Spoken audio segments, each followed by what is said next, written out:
Hey, welcome everyone to another episode of Proudly Made in Africa. And today's guest, who we're expecting in any minute now, is Conall O'Caoimh. And he is an established artist. He is a sculptor and he has developed some beautiful artwork in Ireland. So as we explore trade justice, sustainable business practices, and decolonization on this podcast, I couldn't think of anyone better that could, lend their insight to us rather than Conall. So he has a decade-long work in ethical trade, community-centered initiatives, and a deep understanding of the challenges potential with African economies. So today I'm looking forward to exploring his views on themes like decolonizing trade, empowering local entrepreneurs, and the role of fair business practices across industries. So I believe his experience can offer a fresh lens to our listeners, and especially on how we can thrive towards a more equitable, interconnected world. Okay, he's here. Hello. Hello, how are you? Doing great, Conall. How are you doing? Good to see you. Thank you. 1 second, I was just gonna say that I've been, going through some of your sculptures online, and that is so beautiful. I can't wait to get into some of them. Well, my life has changed a lot since 7 years Oh, ago when I was doing that other work. So oh wow. Oh, obviously I'm in a very different kind of work now, and enjoying the freedom, yeah. and so that has allowed me to be creative in a very different way. Yeah. Oh, that's awesome. That's awesome. Well, guys, welcome to another episode of Proudly Made in Africa. And today we're here with none other than their advocate, Conall O'Caoimh. And it's such an honor to have you here today with us, sir. I can't wait to really get into some of these topics because more than anyone, I've really been interested in finding out your insights that you can lend to us on these topics as they are far and wide, but yet so intricate and close to us. So, if you don't mind me saying, how can you just encapsulate the variety of work that you've been, the opportunities that you've had to, expand your perspectives on the current project that you've had? If you were to bring that down into some sentences for us, how would that be? Sure, we'll do. Happy to. So, answering your question, going right back to my story and how I, you know, started in this. Yeah. Yeah. I should also add, it's 7 years since I stepped out from PMIA. Okay. So my data is 7 years behind. My case studies are 7 years behind. And I know that. And I Yeah. know that 7 years is a really long time in African development, True. especially in recent African development. Things are happening so fast, fabulously happening Yes. so fast. Well, some bad things are also happening very fast, but the good things are really moving fast, True. and therefore I know when I speak that I'm out of date in those regards, and Okay. yet all I can say is the stuff that I've kind of learned as I've gone. Yeah. So, um, first of all, I guess I had lived in Latin America. I was always interested in justice, and it was justice that had brought me to Latin America to learn around the land struggle for people in Latin America, the wages struggle, the debt struggle. And there was a parallel struggle to a lot of what we hear in Africa as well. And so I went and I spent a few years living in Brazil, and I came home from there back to Ireland, and I decided to do a master's in development studies, and economics and politics were my initial background. And then I said I'd do a master's in development to, because I had a lot of opinions, and I thought actually I want structure and science on my opinions, and to be able to marshal them and make sure that my thinking was straight and not just hunches or prejudices or whatever. And so I went and I did a master's in development in UCD, and actually in the kind of close to where the PMI fellowship is now operating. Okay. And so then as part of that, I went to Mozambique, And in Mozambique, my thesis was about fisheries in Mozambique and how the World Trade Organization, because it was new at that stage, the World Trade Organization. I certainly want to learn about it and learn how it works and how it operates. And so I took it on as the focus for my thesis. Okay. And went to Mozambique to look at how the World Trade Organization would affect it. And while I was there, I could see actually, yes, the trade rules weren't great for Mozambique, but actually the IMF was pushing a frightful policy in Mozambique. And it was around the cashew nut. And cashew nuts were been grown by most farmers in Mozambique had a cashew tree. And the cashew tree was a cash crop for farmers. So it was so important that after they'd had 25 years of war, and when that settled in the first census after the war, one of the questions that was in the census to know how rich or how poor people were was to ask, do you have a cashew tree? And if you had a cashew tree, it meant you had a certain level of income. Yeah. Okay. And so it was that central, but also really unusual in Africa of the 1970s and 80s and 90s. There were factories in Mozambique that processed the cashew nut. Yeah. And it's a laborious process and it takes a lot of work. But the cashew nut was been processed in Mozambique. But it was leaving the country in sacks of 50 kilos. Now, when you want some cashews with a pint of beer, you go up to the bar and you'll get them in 50 grams packet. And I thought, the work has been done, it's ready, and yet it's going off out of Africa, out of Mozambique, and somewhere in Europe, somebody is putting them into the small little packet and making all the money. Wow. And so the cashew nut became for me this idea that we had to have value added in Africa. And the idea occurred to me in 1995 when I was there, 96, I think, the summer of 96, I was in Mozambique for research for my thesis. And that is 1996, I should say. It wasn't 1896. Wow. And so it was clear to me that you had to get the value addition happening in country for poverty to be reduced. Yeah, and the IMF at the time was actually forcing, as a condition for the loans that Mozambique desperately needed, was forcing that they would change it and that they would allow the nuts to be exported rather than to be processed locally. So Mozambique was going to be thrown right back, de-industrialized, and pushed right back into being a commodity society rather than any bit of development that it had.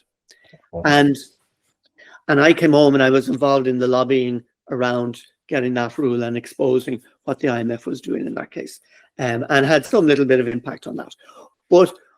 And I came home and I got a job working on advocacy and trade rules and debt cancellation. So the Jubilee campaign, which you might have heard of, and going to the World Trade Organization. So I was in Doha for the Doha meeting. I was in Cancun for the Cancun. I was in Hong Kong for the Hong Kong ministerials of the WTO, involved in the trade rules.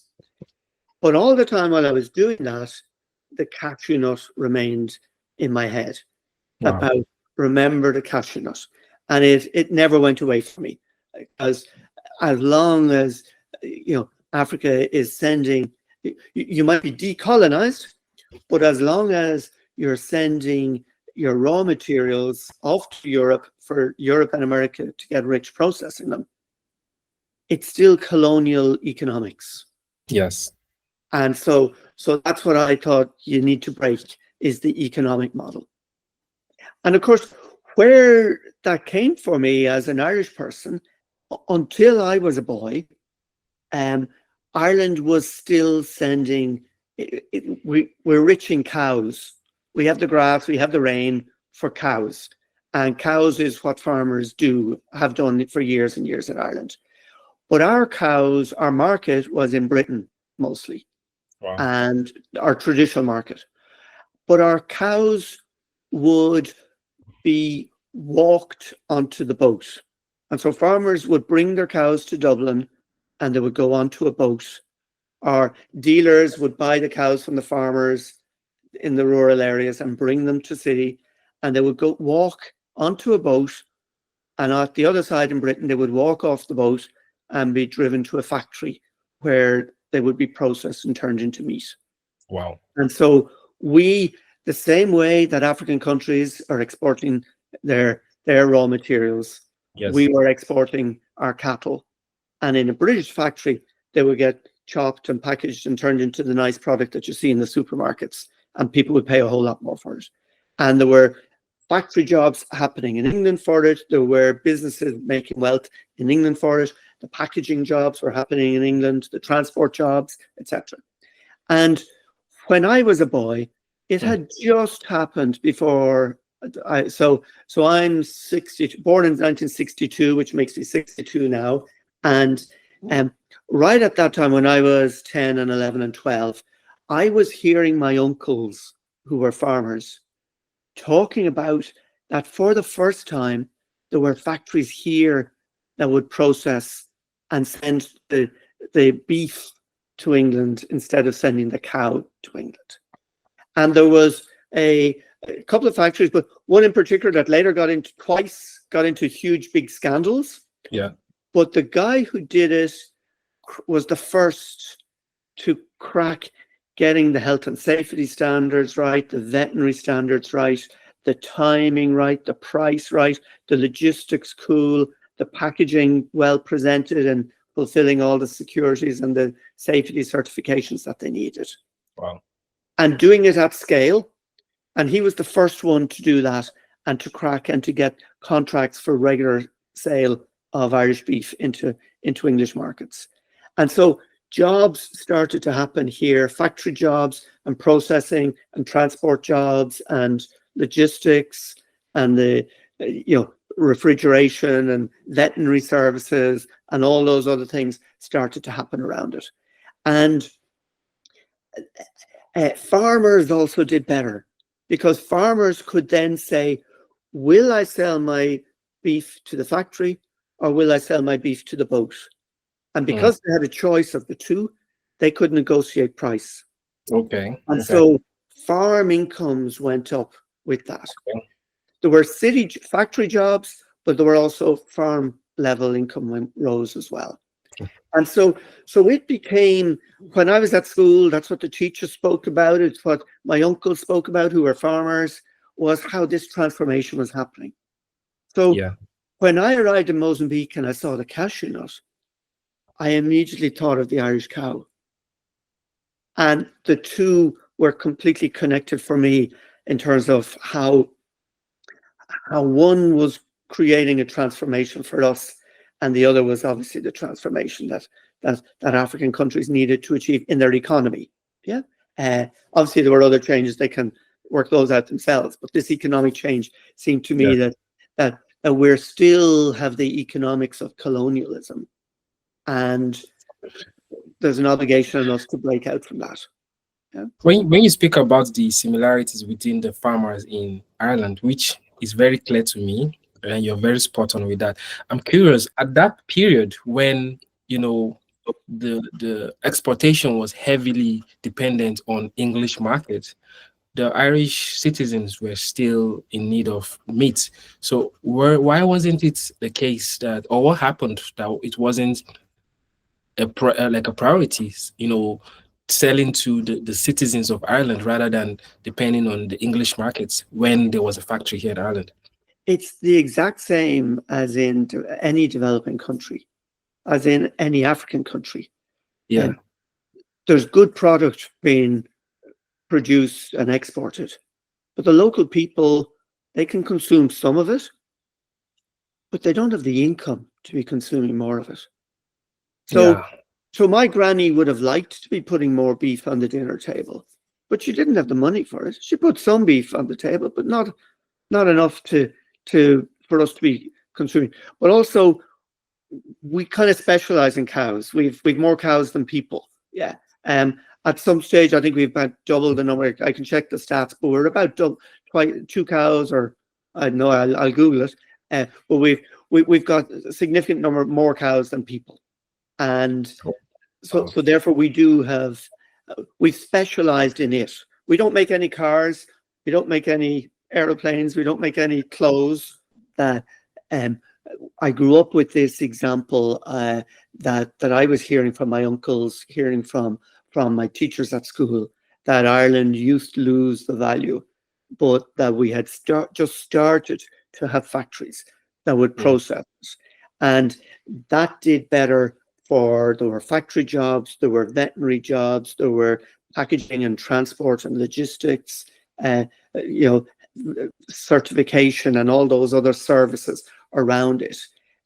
But also farm prices went up, because the farmer now, instead of being trapped by the middlemen, the dealers who bought from the countryside and brought them into the factories, the farmers could actually choose, would they sell to the dealer who brought it to the Irish factory, or would they sell to the dealer who took it to the boat? And they had the choice between the two, and therefore their prices went up. So that was, knowing that example was why when I arrived in Mozambique, I noticed the cashew nut, because I could see that here they had factories, and the IMF policy was effectively closing down their factories, and deindustrialization was taking place. Whereas if there's to be any chance for people to earn their own livelihood, there needs to be industrialization and adding of value to their products for them to reduce poverty. Yeah. Yes, and that's very devastating. And we're actually glad that you're able to do some work in the direction of bringing that to light. I'm just curious, do you feel there are children of such policies still affecting the African, global trade contribution? Of course there are. The old policies haven't gone away. Yeah. The old market dominance hasn't gone away. You can make a fabulous chocolate in Africa, but the European and the northern markets are already captured by the ones who had the advantage during colonialism. Yeah. The names Cadbury and Rowntree, they dominate today because they were given the colonial advantage during the colony of previous years. Yeah. Yes. So what do you see as your own vision? If you're to say, I envision an Africa tomorrow that has so and so, how do you see? I'll go back a moment if I can, just to I came home from Mozambique having seen that example of the cashew nut, and having had the idea, and I even had the words value added in Africa, about which it remained in my head. I got a job doing work in relation to the World Trade Organization, in relation to the IMF, advocacy and lobbying, trying to make the trade rules fairer, trying to get debt cancellation. And so I was doing that for 15 years. And during that 15 years, the cashew nut was staying at the back of my head. And I was also watching the data of Ireland's trade, because the EU website actually makes the trading data very public. You can access it very, very easily. And I was tracking each year. There were 6 countries in Africa that Ireland had a special aid relationship with. And they were all least developed countries. So we were proud that our country had chosen Mozambique and Lesotho and Zambia and Uganda and Ethiopia. I don't think I missed one, but countries who were, did I say Zambia? But countries who were, where poverty was the criteria in Ireland selecting it. We weren't choosing countries where our companies could get advantage. We were choosing, at that point. Some of that has changed since. But so I was collecting the data each year on, we're giving so much in aid, but how much business are we doing? And what are we purchasing? So we started to collect the data, and we saw that while the aid was at this level, the Yeah. trade was down at this level, and it was almost nothing. Wow. So we were talking about, we were having a relationship with countries that was going to be a mature and equal relationship. And yet after 40 years of trade with Lesotho, which was our first country that we had aid relationships with, after 40 years, we were still buying nothing from them. Wow. Yeah, except occasionally a little bit of raw material. We weren't, so our relationship of aid was not maturing into an equal relationship of two parties who work with each other. So that became an extra impetus for me. And so I said, look, I'm doing all this work. I was 15 years working on the trade rules. We really only would make an impact at the very periphery on the small pieces around it. But I thought, okay, it's time to actually do something about the cashew nut. And so I spoke to a few friends and a few people, and don't go first to your friends if you're starting something. Go to people who you know are committed, and not to you, but to the idea. And so one friend introduced me to her husband, and then through work I met another woman, and we brought the three of us came together, and the three of us were the co-founders of, initially we called it Value Added in Africa, and then later we changed its name to Proudly Made in Africa. Yeah, Wow. yeah, because it was an easier idea to communicate to people. But it was founded on the cashew nut, informed by the Irish cow. Yeah, was the inspiration for starting the organization. And after that other 15 years, I had more experience to know how to run an organization, how to get the confidence of funders to help us get it started, the network of people, a better understanding of the trade rules that we were going to have to work inside, etc. So we went, and first myself and the other one, Michelle Hardiman, who was the other co-founder, and Matthew Murphy, who's now a professor in Canada in the University of Victoria, and the three of us. And so Michelle and I traveled to Liberia. I was going there as a consultancy for another aid agency, and while I was there, they allowed a certain amount of my time would be used to search and to see what products could we find. Liberia was very recently out of war, and the reality was there wasn't anything there where the production was ready for selling to European markets. So then Matt Murphy came with me on the following trip, and we went 2 trips to Ghana, where we looked and we traveled around factories to see who was making what. And Ghana had actually a very well developed furniture sector, making outdoor garden furniture, which was one area. It had a number of garment factories, and also it had food processing. And what we saw was that if your objective is to reduce poverty, and not just for a few people, for broadly, if the products you work with are products that are based on local agriculture, then when the factory sells more, the farmers sell more, as well as the farmer jobs. So remembering the Irish farmer and how their incomes came up together with the other. So that's why, as a poverty reduction measure, finding factories who are using local raw materials was going to be central to having. We could export trade. We found, for example, in Lesotho, that Philips had a factory making bulbs. Now, if we get Philips Lesotho bulbs selling into European market, yeah, good. It's it's better than not. But actually, most of the inputs, most of the parts of those bulbs were being brought from abroad. They weren't been made in Lesotho. And so if you find instead somebody who's making a food product based on raw materials grown by thousands and thousands of farmers, you're not only helping the factory people, you're also helping the farmers. And that was an important part in our model. Yeah. That is crazy, because so when you speak about aid being given from the likes of Ireland, which isn't just the only country that gives aid to African businesses, right?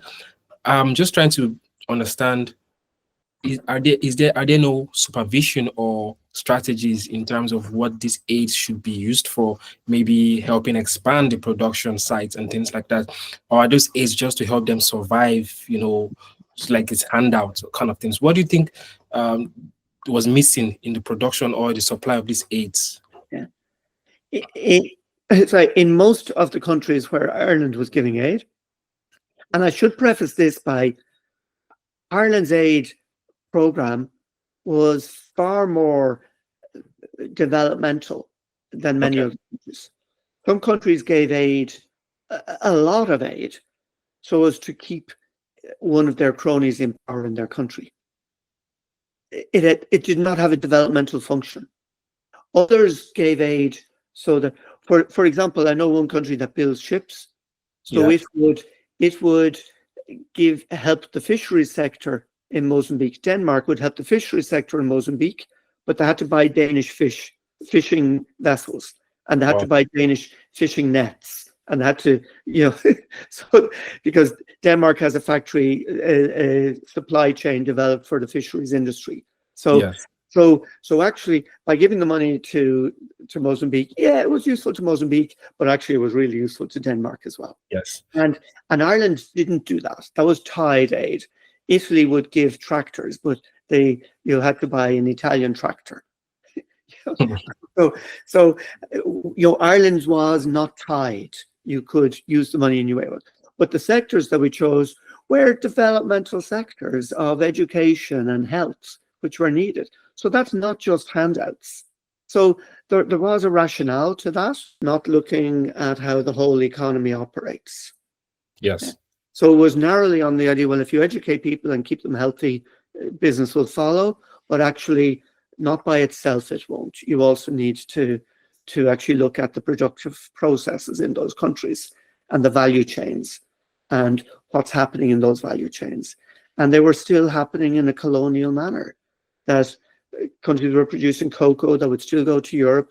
You might get your fair trade premium of a small advantage, but actually the raw material still went to a European factory to be turned into chocolate. And the jobs were happening in Europe, the value addition was happening, and the profit was happening in Europe. It still seems like till today, it's still a major threat, because according to global trade statistics, the whole of Africa's contribution to the global trade market is around 2%. And this is basically because you are still dealing with commodities in their raw forms, so no processing. And I remember reading the vice president of the World Bank actually just complaining that Africa needs to find a way to step up.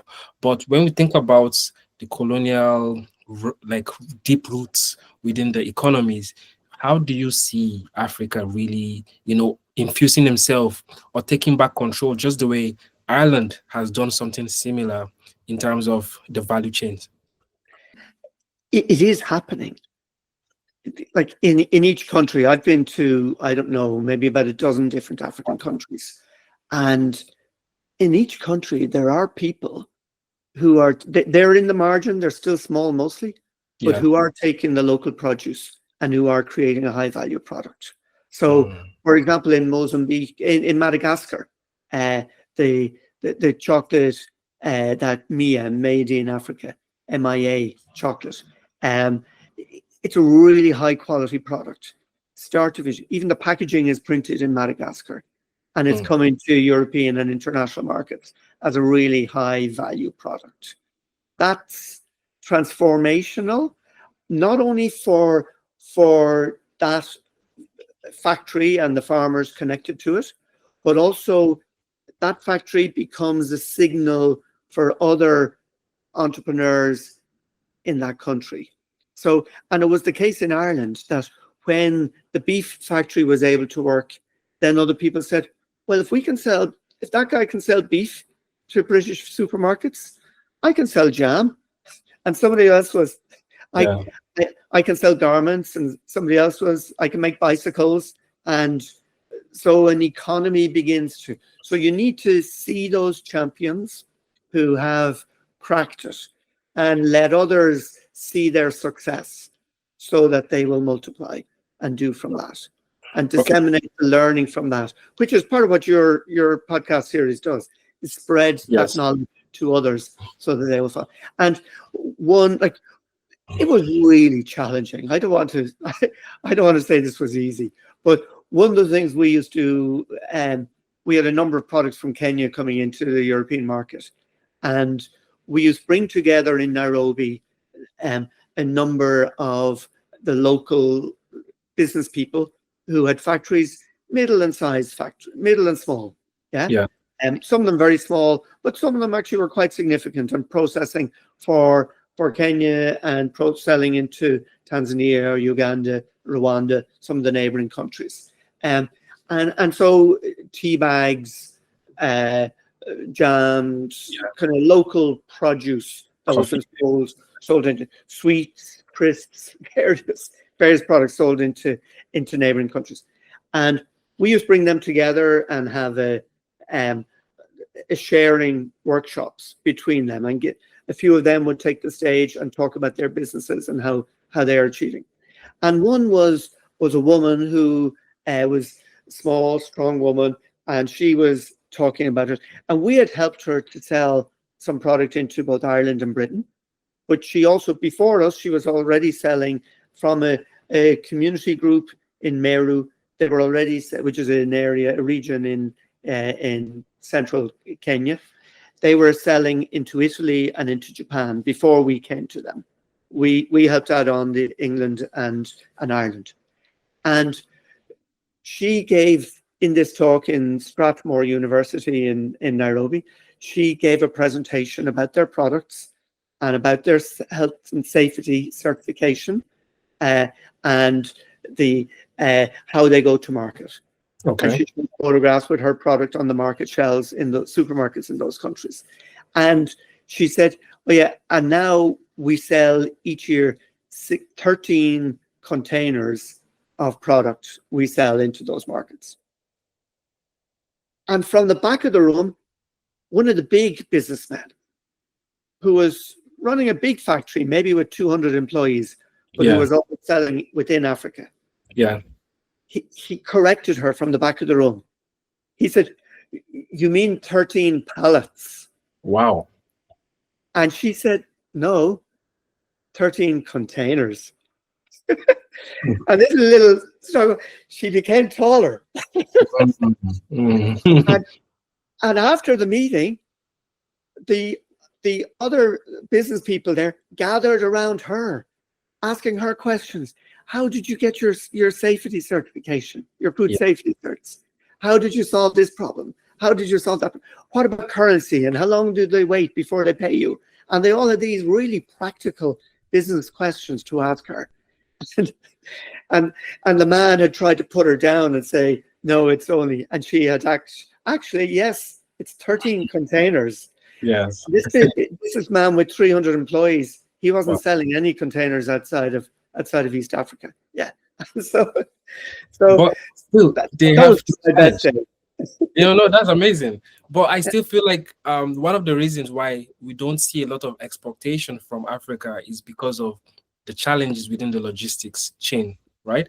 So, Absolutely. like, do you see any progress in that direction? Because I was speaking to the CEO of Gorilla Coffee in Uganda as well, who is trying to build the culture of domestic consumption, but it's not a culture of coffee consumption in Uganda compared to Europe.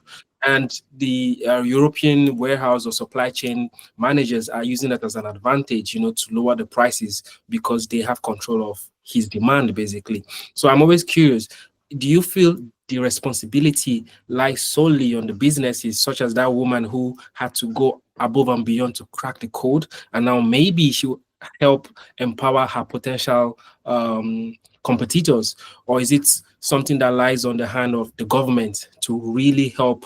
Like, let's say the African government should really help infuse those helps, partner with aids and the likes.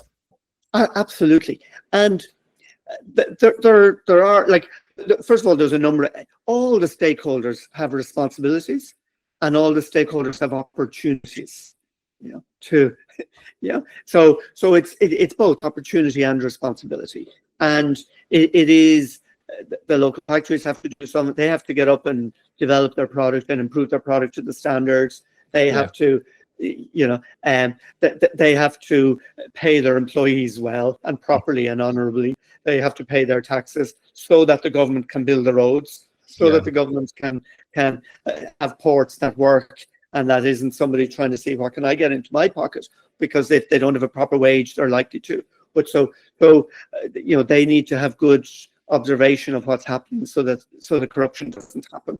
But I please take that out. I don't want to be even mentioning that word in my conversation. It's the reality of the situation. It's not my part to even venture into that terrain. So I'm very happy if you would take that out when you're editing from the previous stage. It's no Europeans' business to do that. Africans can solve that for themselves. But they are not. That's the saddest part about it, though. Yeah.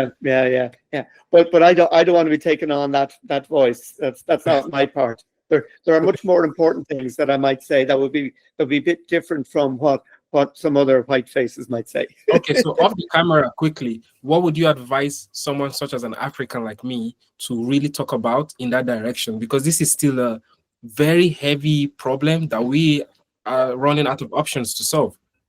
Well, I was delighted that you talked to Gorilla Coffee, because Gorilla are now a good number of years making a high quality product. They have food safety certification. They have had some tastes of international market. I don't know how much they have at the moment, but so they have looked at it. And because Gorilla is doing that, there are other people doing other products in Uganda who see Gorilla and they say, hey, if Gorilla can do that, I'm going to give it a shot. Okay. He wasn't that clever at school. When we saw him at school, if he was able to do it, I should be able to do it, Just inspiring others. Yeah, and so that's the confidence that people, if they see one of their own people has cracked it, then they'll start. So that's at the entrepreneurial level. Entrepreneurs need to see the success of each other. So a podcast like yours, it's really good that you talk to Gorilla and let others see that case study. Meru is another case study of who's cracked international markets. The Mia chocolate from Mozambique. It is. Now there are examples that I was familiar with 7 years ago. I presume there's a whole lot of other ones. Even I was looking at the New York Times the other day, and ads came up for Vivo Barefoot, which are made in, where exactly are they made? But it's in Botswana, I think they're made, shoes. Okay. And but I was looking at the New York Times, and up comes ads for shoes made in Botswana. That's pretty good. They're in on that stage. Yes. I may be wrong on Botswana. I just have to check where they were. But that was only 2-3 days ago. That advert came up for me on the New York Times. So actually, some of them are cracking in at that level and doing it well. That's interesting. So at least it's good to see that there are certain success stories. And I think I've seen it much more prevalent in the service industry, where skills, expertise, creativity is cracking the international stage much more faster. But it sheds a light on those societies as well. So it's also good for people. Absolutely. And like Nairobi is probably one of the places that I would know best in East Africa. And there's a very thriving tech community there. Yes.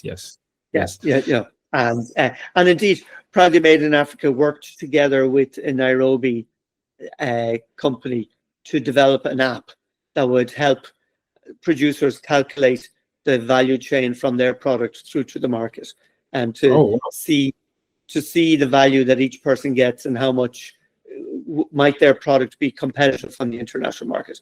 And we developed that as an app, and the Nairobi company that we were working with won an award for the app. Wow, that's beautiful.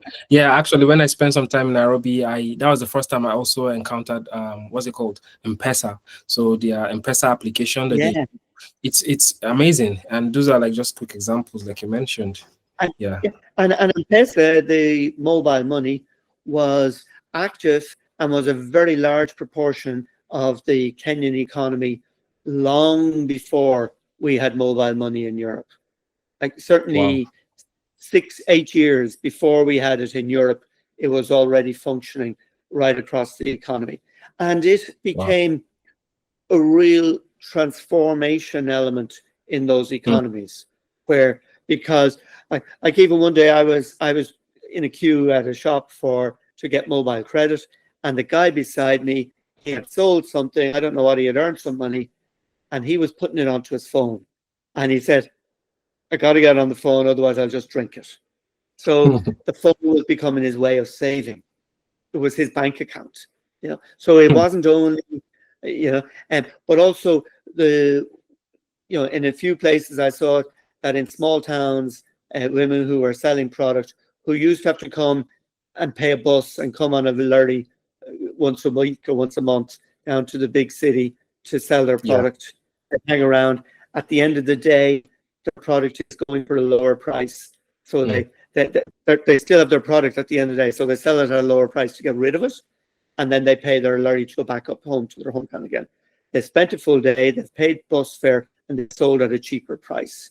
Wow. Instead, with a mobile phone, the woman with the produce, she texts the hotel, they say which day they want the product. She puts it on the lorry. She doesn't have to go down herself. They collect it from the lorry. They text the money back up to her. She saved herself her fare of traveling. She saved herself a day. She's selling to her preferred customer, and she's selling at her agreed price. In all those ways, her value chain is far more profitable as a result of that. Yeah. Well, do you feel like the current situation with the international regulations, because I know that it's either going towards more of a fairer state or more of an exploitative state? So even though we have entrepreneurs who would leave the international economies now, I'm talking about Africans who are in diaspora, who would look to go home and start something, until they get to a certain income level, revenue level, then they will start to realize there are certain limitations, restrictions on the global stage that will prevent them from really cracking some resistance.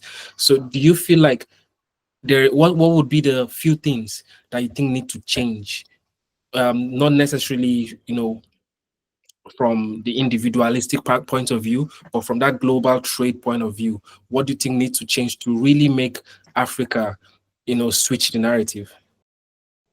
Well, one of the things that happened in Ireland's case, and I don't know automatically, but I have a hunch, because for 100 years, we had people going to America. For 150 years, a large volume of people going to America. Yeah. And in the last 50 years, they have been crucial in bringing American companies to Ireland and developing jobs in Ireland and transforming the economy in Ireland. Yeah. So I think actually the strong diaspora will become a real benefit. It may not be in the life of the first person who goes and who is surviving when they arrive and struggling to establish themselves in the country. But by the time their children and their grandchildren are doing it, I think in 50 years' time, you're going to see that the children of the diaspora are a real force in bringing industrialization and development into African countries. Yeah. Okay. So I think there's a very good thing to happen in the future. And I'm saying that on the basis of what we saw in Ireland, that the diaspora opened the door for well, first of all, when their companies wanted somewhere to expand, they had a relationship with and an identity with Ireland that gave them the courage and the confidence that why go to Italy, they may as well come here because they had a relationship with it. And then also for Irish companies, that they also opened the door into the American market for Irish companies. So I think in the longer term, but that's a very long process, and it's hard to tell children living in a shanty town that they have to wait for that to happen. So so don't wait for it to happen. People are doing a lot of pieces. People like the Sally, the woman who I referred to, are doing that already and creating that change. Yeah. Also, in the case of Ireland, I'm pretty sure the companies that came from America found it very pleasant based on the conducive environment that the government created for them. Do you feel there's a lot of difference between the government of Ireland and the governments in African countries? Well,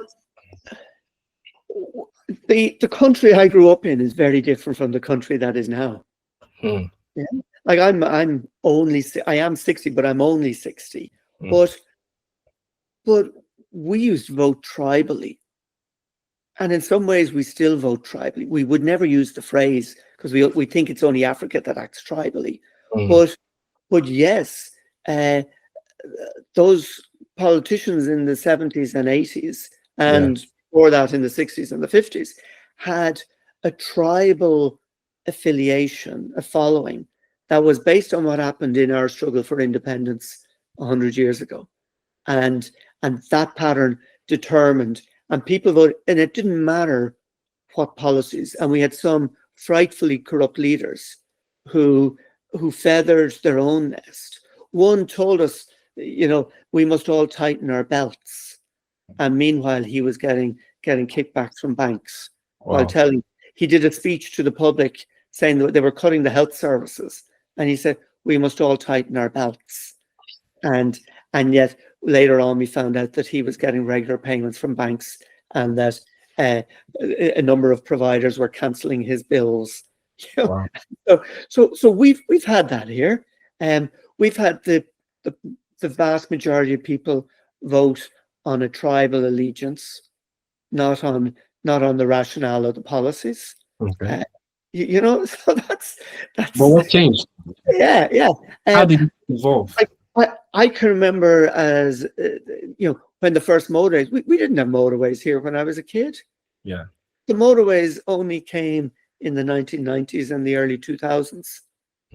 And we, so many things we didn't. If we wanted to, like, I was in my mid-20s when I first flew. Flight was way too expensive. We would get the boat to England and the train to go to France. We'd get the train down through to France. Maybe environmentally we'll have to go back to doing that. But the trains are so much better now than they were then, and they're far more comfortable, So, the boat is faster, all those elements of it. Yeah. We're, Ireland is only a recently developed country, very recently. Do you feel Ireland's participation in the EU is what helped them, or something changed within the accountability of governments? Because the governments might still have their own interests, but they are producing certain results, at least in the most recent years, like you've pointed out. So what do you think really has been the catalyst that's at least helped the people? Was it the people making them accountable? Oh, I think it was a number of things. There was absolutely membership of the European Union. It didn't only give us access to markets, it also required levels of accountability and rational policy so that we couldn't give favors to our preferred companies and to the guy who was giving an envelope to the tendering had to be transparent. Yeah. Those kind of elements, and bodies were put in place to oversee, to ensure that it's going to be transparent, and to be able to, that the one who didn't get the contract can complain to those bodies and say the process wasn't fair. And so to get all those things in place, and it wasn't the government minister who was going to make the judgment of was it fair or not. So the European Union didn't only open up markets to us, it also gave us a model for administration that we would never have arrived at ourselves. It also gave us gender equality. It enforced gender equality. When my wife, her mother was a school teacher. When she got married, she had to stop being a school teacher. Wow. Because there were only so many jobs in the economy, and the patriarchal state that we were at the time said, well, women should stay at home and let their husbands go to work.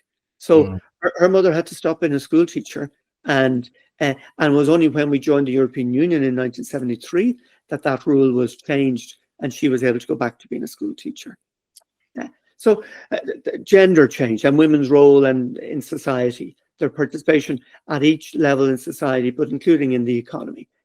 But particularly in public discourse, made a huge difference. Before it was men who did it all, and men who screwed it up. uh, uh, the arrival of American companies was a huge piece, that workers got to be accountable in their workplace. They got to see models of production, of a rationale for how things are structured and processes. It's engineering that has come into government. Engineering has come into manufacturing, and and that has changed. And so, when you had an Irish boss, you could make an excuse. When you had an American boss, if you weren't there on Monday, you didn't get paid. And if you weren't there on Tuesday, you mightn't have any job on Wednesday. Yes, that was actually a very good answer that you shared with me there. Thank you for that. I think a lot of people will find that one very interesting as well. I think my final question here is just a tradition that we're setting up with Proudly Made in Africa, which is our guest tells us their most ideal vision for Africa, the future Africa. So it's just for you to complete the statement of, my vision of Africa, I imagine that, and then you complete it. Yeah, I imagine an Africa where families have livelihoods based on capturing the value of their own work, so that when they work, it's not somebody else who's getting rich, but that they capture the value in it. And so I look around at where is that happening. And initially I thought, okay, we'll get the manufacturing going, and that's good, it's important, but there are other stages as well. And there was a group in Ghana who very cleverly developed a model that the farmers own the brand, and their cocoa goes to a factory in Germany that processes it into a finished product, and it markets it in Europe as divine chocolate. But the farmers own 42% of the brand Divine. There's an NGO owns 42%, and there's a bank owns 16%. And so they created this model. They didn't have the factory nearby yet and the conditions to start a factory.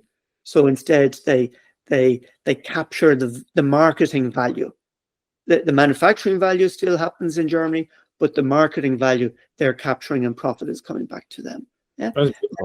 Another one, I met this organization called Light Years IP for intellectual property, and they ran a really successful campaign. No, actually, Oxfam ran the campaign. Okay. Light Years IP did the legal work with coffee. Okay. So coffee first grew in Ethiopia, and there were 3 geographical regions that were the Kaffa, Yirgacheffe, and the third one escaped me, Sidamo. And Starbucks went to was going to register as a trademark Kaffa, Sidamo, Yirgacheffe. And Oxfam and Light Years IP ran the campaign to say, stop Oxfam from doing that. That intellectual property belongs to the people of those regions who across thousands of years have cultivated the coffee beans that are the original coffee, Arabica coffee beans. And Light Years IP did the legal work.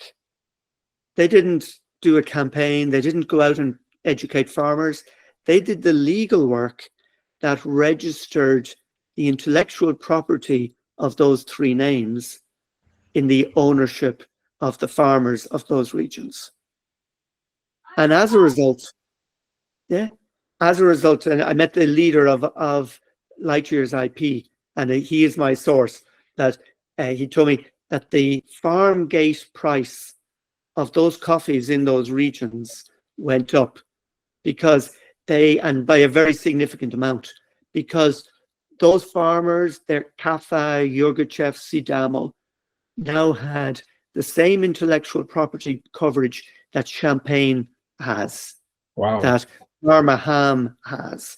So they got it registered as a denomination of origin.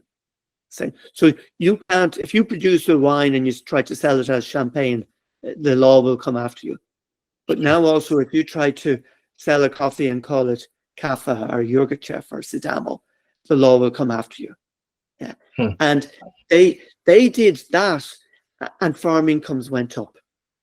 So without any extension workers, without running campaigns of education and courses for changing what farmers do, just by the stroke of the pen, the farm income came up, and Starbucks lost a little bit. Wow, that is beautiful. But I wonder why we don't have more of that happening, because there's a Yeah. lot more opportunities for that to happen. Well, my learning, because I started into the manufacturing, but my learning was the value chain has intellectual property, it has marketing, and needing to capture value at those levels of the value chain as well are all necessary to bring about change. And you can't underestimate the role that local markets make in the development of the local market, so that so that there's companies kind of get on their feet and get scale and get the skills and get the standards to be able to compete internationally. But thankfully, more and more are doing it. Yeah. Yeah, that's true. Well, thank you so much for, lending your insights and just your experience and stories. It has been such an honor, sir. And I'm hoping we get another opportunity to do something like this again. Good. Good. Thank you so much once again. God bless you. Take care. You too. Bye-bye. Bye.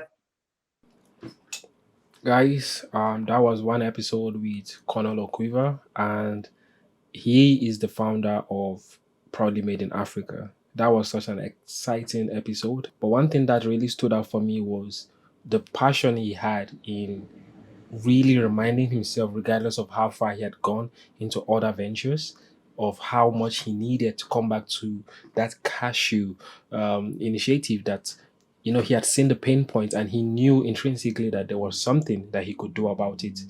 That all that ultimately led to Proudly Made in Africa, as he stated in that episode.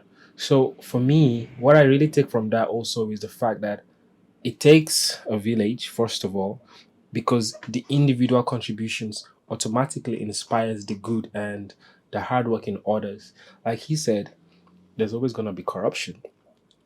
Well, we say it like that, but it doesn't mean you should give up hope.